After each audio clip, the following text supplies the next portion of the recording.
So the one thing that I do is what I did with myself. I reformed those questions. I asked those students, okay, what happened? How were you raised? What did you not agree with? And I give those students a chance to talk about it. What upset them? How did it upset them? Get it all out of you, and then give them that time to say, this is something that you're going to have to do. What I did with Ebony was talk to her, listen to both sides. And I told her, you didn't have to talk to them right now, but this is something I need you to put a bullet point on in your notebook. You're going to have to eventually talk to your parents, not talk at them, not place blame, but what you're going to do is have a heart-to-heart conversation with them and say, this is how I feel.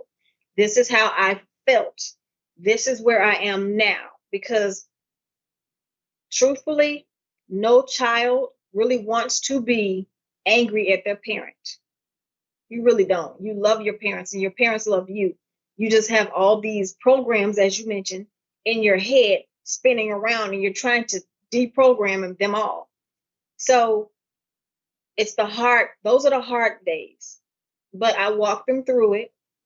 And I also let them know this is no rush when you're ready, which means sometimes they have to get some other things out of the closet and cleaned out for them in order to find that strength to be able to talk to your parent. Because when you talk to your parents, you're thinking, you regress back into this child.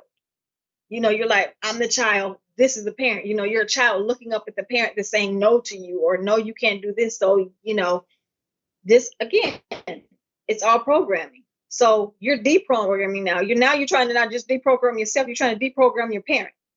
I've gone through it myself with my own son. He had to learn to have a voice for me. Mom, that's not it anymore. Mom, I'm grown, in a respectful, tactful way. But at the same time, parents have to understand that we all grow up. We're all adults at some point or other, and we all have our own voice. We all have our own way of thinking, and it's not going to be exactly like the parent wants us. So dealing with situations like that, face it. Hopefully you can meet the person or talk to the person that you had the trauma with. But if not, the one thing I tell them, get a journal, get it out, write it out. I don't care how you write it. You don't have to tell me anything after you've written it. Just get it out of you so you can get your emotions out, so you can think. Because when you have so much bottled up inside of you, you can't think about anything, because this thing has so much power over you. You're completely helpless, and you can't function. It's a cloud. It's darkness. It can lead to depression. So it's a very fine line. It needs to be handled carefully, because a person's emotions can be very tumultuous. You just have to kind of like pay attention. But eventually, every person in life has to deal with this part. This is the hardest part of healing, is facing it. You have to face it. You have to talk about it. You have to deal with it. There's no ifs, ands, or buts around it. Thank you so much for that. I appreciate the time and also the conversation. Now, some people might like to work with you. Why not? You are the coach. They might like to benefit from your service. So I want you to use this few moment to share with people how they can reach you and where are you available, so if they want to work with you. Okay. My email address, I'm actually on LinkedIn as well. My email address, though, is rebirth dimension. I'm sorry, rebirthdimension@gmail.com. That's rebirthdimension@gmail.com. I'm also on LinkedIn under Melvina Ford. I believe I've changed my name. It was Reverend Melvina Ford, but it should be Melvina Ford, which is MELVINIA FORD. You can inbox me there. You can reach out to me by by email, and I will gladly be able to set up an assessment, and we can go from there and see where you want to go. For people that want to have a rebirth in their life, what would be your recommendation for them? What do you want them to do so they can get results? Initially, I will say, and this is something that I learned in the onset, you have to be ready to do the work. So just having a single session here and there is not good.